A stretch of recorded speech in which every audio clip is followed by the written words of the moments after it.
Goeiemôre gemeente. Ek wil net vir ons 'n teksversie lees. Eksodus 2 vers 25. Hy, en dit is nou God, het die nood van die Israeliete gesien en dit ter harte geneem. So deur die COVID-tyd is daar baie gebede wat uitgegaan het.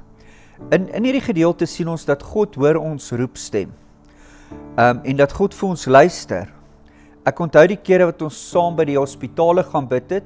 Het was 'n wonderlike gevoel gewees. Daar was baie ander mense ook daar gewees van ander gemeentes en hulle het die musiekklip hard gespeel daar by die hospitaal en al daai gebede het uitgegaan. God het na ons geluister. God het ons stem gehoor en hy het vir ons verligting gebring. Hy het vir ons 'n deurbraak gebring. So ek wil net hierso nog 'n stukkie so lees vir ons. Eksodus 2 vers 24.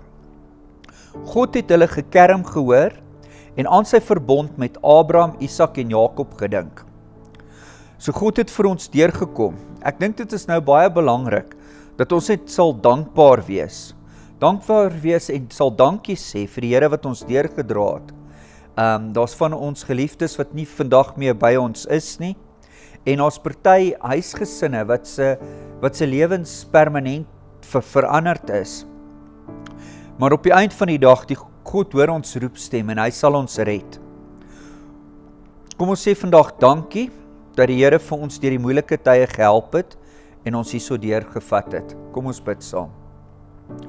Here Jesus, baie dankie vir wat U vir ons gedoen het.